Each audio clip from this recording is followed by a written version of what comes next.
હા પણ સેટ તો કરો તો આપણાને.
परम पूज्य गच्छाधिपति जय गो श्री श्रीजी महाराज चरण में कोटि कोटि वंदना। अत्रे उपस्थित भारत भरवना सर्व संघना महानुभावों भाईओ बहनों सर्वेने मारा प्रणाम।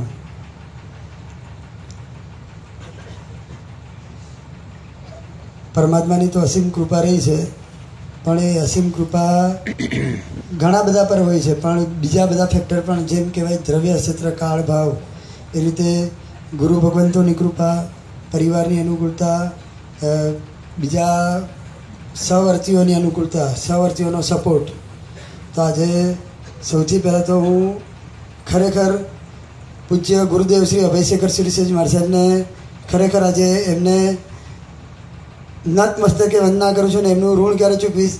एमनी एक अंदरनी इच्छा के बच्चू तारी दीक्षा तो मुंबई में ज थवी जोईए अने पेढ़ीना भाग्यशाळीओ पेढ़ीना ट्रस्टीगणो बीजा थरादना युवानो पार्श्व भक्तिना परिवारना युवानो बीजा युवानोनी वातो रेग्युलर त्यां जवा लागी अने गच्छाधिपति श्रीनी पण इच्छा के बच्चूनी गिरनार पर थाय तो सारूं छे बीजे थाय तो ठीक छे पण गिरनार पर थाय तो बहु सारूं एटले साहेबे पोतानुं मन वाळ्युं अने गिरनार आटलो उग्र विहार करीने आव्या एक मारा माटे मारा पर एक उपकार करवा माटे एटला मुनीश्वर स्वामी भगवाने घोड़ाने उद्धार करवा माटे 60 योजननो विहार कर्यो एम पूज्य गुरुदेव श्रीए मारा माटे 800 किलोमीटरनो विहार करीने अहींया पधार्या अने उग्र विहार करीने पधारे। खरेखर मारा माटे बहु एमने जे आटलो मोटो समुदाय 20 साधु भगवंतो 17 થી 20 साधु भगवंतो विहारना कष्टो बधा जे जाणे छे के आवे कष्टमां पण एक मारो उद्धार करवा माटे अहींया पधार्या।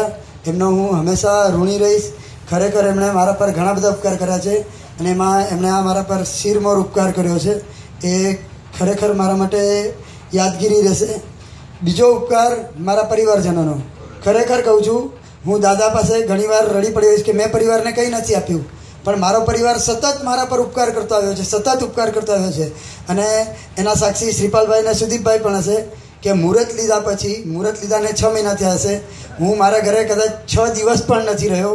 અને એ મારા પરિવારજનો, મારી મમ્મી હોય, મારા ભાઈ હોય, મારા ભાભી હોય, મારા કાકા હોય, કઝિન ભાઈઓ હોય, બધા ભાભીઓ હોય, ઘરના દરેક સભ્યોએ છેલ્લે પણ વિદાય સમારંભ પણ વહેલો રાખાવ્યો કે નહીં બચ્ચું, તારે ગિરનાર છેલ્લે માણવું છે ને, તો તને ગિરનાર જવામાં આનંદ આવે છે ને, તો તું ગિરનાર જા. અને ખરેખર હું બધાને કહું છું કે દાદાને પ્રાર્થના કરીશ કે બધાને આવો જ પરિવાર મળે. અને ખરેખર મારા ભાઈઓનો જે ઉલ્લાસ છે, જે ઉમંગ છે, એમની સામે હું બહુ વામણો પુરવાર થયો છું. હું ઘણી બધી વસ્તુમાં બ્રેક મારી છે, અને છતાં પણ એમનું એક્સિલેટર એટલું બધું પાવરફુલ હોય છે કે ગાડી આ સ્પીડ પર આગળ વધતી હતી. એ મારા ભાઈઓ, બધા ભાઈઓનો ખરેખર આજે મારા ભાભીનો, મારા મમ્મીનો, મારા કાકાઓનો ખરેખર જે ઉપકાર છે કે તમે ખાલી કલ્પના કરવાની કે દીકરો જવાનો છે. ગિરનાર હતો ત્યારે વાતો થતી હતી, બધું થતું હતું, પણ હવે ખબર છે કે ખરેખર દીકરો જવાનો છે, કે ભાઈ જવાનો છે. તો પણ એમણે મને એક દિવસ આગ્રહ નથી કર્યો કે બચ્ચું તું કેમ ઘરે નથી રહ્યો, ઘરે કેમ નથી રહેતો, અને તારું આ કામ બાકી છે, તારું આ કામ બાકી છે, જા તું ખુશીથી કર. અને એ એમણે જે ઉપકાર કર્યો છે હું ક્યારેય પણ નહીં ભૂલી શકું.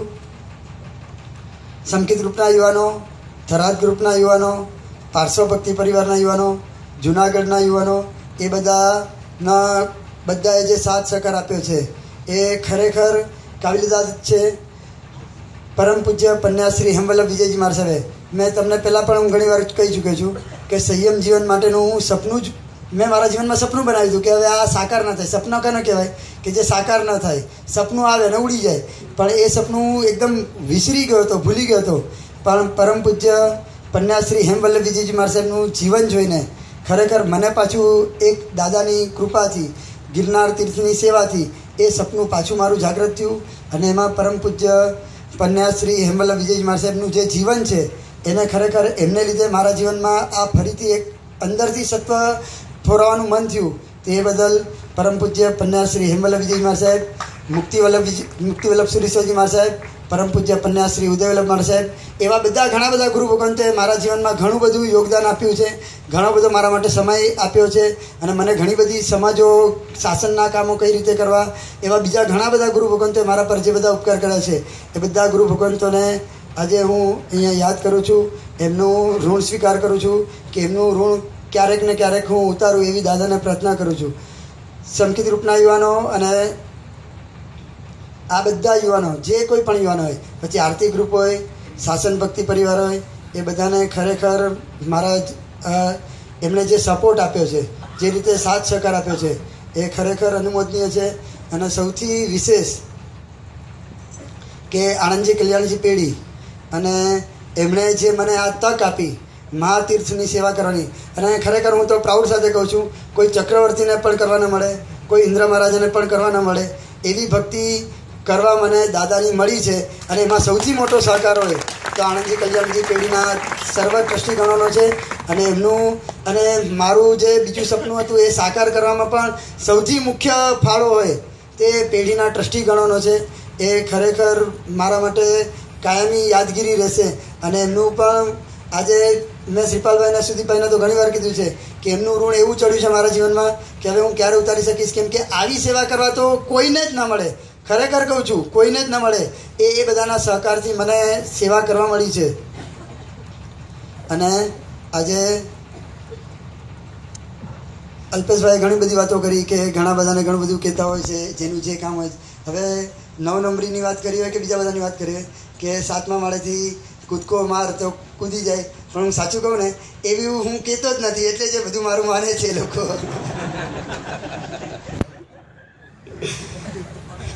હા, આપણે જે માને એવું જ અજમાવાય. એવા દરેક યુવાનો, દરેક ભાગ્યશાળીઓનો આજે હું ઋણ સ્વીકાર કરું છું. અને જે અલ્પેશભાઈ જે વાત કરી કે ભક્તિ કરાવતા, વોરાવતા, ડફલી વગાડતા, પછી આરતીમાં કે પક્ષાલ કરતા બધી વખતે, અને કોઈક વાર કોઈકને ટપલી મારતા પણ જોઈ લીધા છે, તો એ પણ યાદ આવશે. તો એ કોઈને પણ મન દુઃખ થયું હોય, કોઈને પણ મારાથી ઊંચા અવાજે કહેવાયું હોય, કોઈક વખતે કોઈ પ્રસંગોને કારણે મારે ત્યાં એમને ઉપર આવવું હોય, બિચારો બહુ ઉલ્લાસથી ઉમંગથી આવ્યો હોય, એને એમ હોય કે બચુભાઈ મને બોલાવશે, રોકશે કે રોકાઈ જા, અને મેં તને એમને કીધું કે ભાઈ હમણાં જ તારે ઉતરવું પડશે. અને કદાચ એવા શ્રીપાલભાઈ એવા એટલા બધા ગોરેગામના અને મુંબઈના એટલા બધા યુવાનો છે કે રાત્રે આરતી માટે બિચારા સૌરાષ્ટ્ર મહેલમાં હોય, સૌરાષ્ટ્ર મહેલમાંથી 1:30-2 વાગે ઉતરે, 2-2:30 વાગે ચડવાનું ચાલુ કરે, 5-5:30 પહોંચે, અને મારું એલાર્મ વાગી ગયું હોય કે તારે નીચે ઉતરવું પડશે. અને એ બિચારાઓ 7 વાગે 7:30 વાગે નીચે ઉતરે.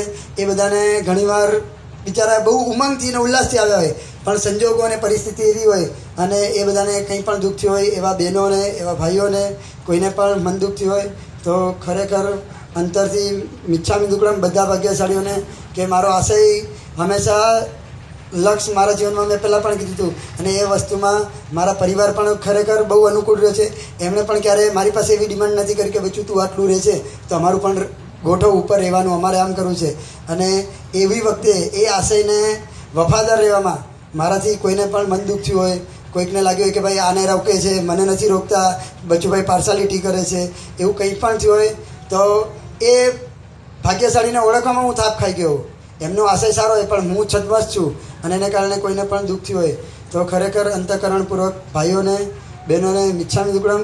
અને અલ્પેશભાઈએ પહેલાં પણ મેં વાત કરી હતી, અલ્પેશભાઈએ કીધું કે તમે એવું ઊંચું જીવન જીવજો, અને નબળી ક્ષણ ક્યારેક આવે તો હમણાં પણ આજે પણ બોલ્યા કે એવા અંદરના આશીર્વાદ વરસાવો, પણ હું મેં તમને પહેલાં પણ કીધું કે એવા આશીર્વાદ મળી જ ગયા છે, અને એવી ક્ષણ ક્યારે માનસિક સ્તર પર તો ક્યારેય નહીં આવે, એટલો તો હું કોન્ફિડન્સથી કહું છું કે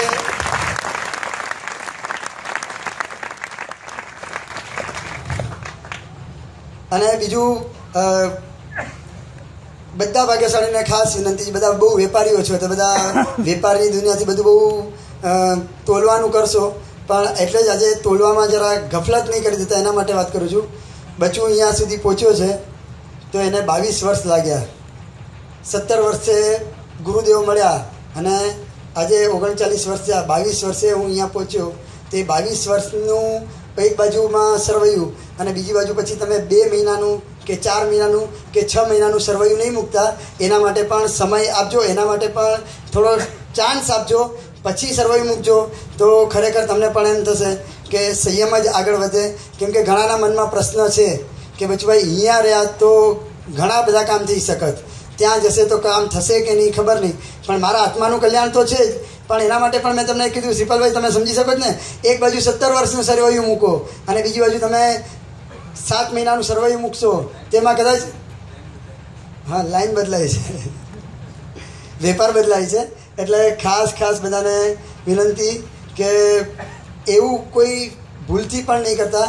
અને આજની તારીખમાં પણ હું એકદમ ખરેખર કબૂલું છું, બધાને મેં પહેલાં પણ કીધું હતું કે મારા જીવનમાં એવો અભ્યાસ પણ નથી, મને એવું વક્તવ્ય પણ અલ્પેશભાઈ જેવું બીજા એવું મને આપતા નથી આવડતું. હા એટલે મને પણ ઊંઘ આવે છે હવે. એટલે કોઈને પણ મન દુઃખ થયું હોય તો ખાસ મિચ્છામી દુક્કડમ. અને બધા એવા અંતરથી આશીર્વાદ આપો. રોમિલભાઈ કીધું ને કે ખાલી 2-2 કિલો, પણ હું શું કામ કરું, 2-2 કિલોની નહીં, બધા 50-50 કિલોની ગુણી ઉચકીને આવજો અને એવા સરસ આશીર્વાદ આપજો. અને હું તો એવું જ કહું કે રોમિલભાઈ તો માંગી લીધું તો હું તો બધા પાસે એટલું જ માંગુ. ઓલું છે ને ડાયો માણસ શું માંગે, રોમિલ કરતાં ઊંચું ચારિત્ર પાડું એવા આશીર્વાદ આપજો.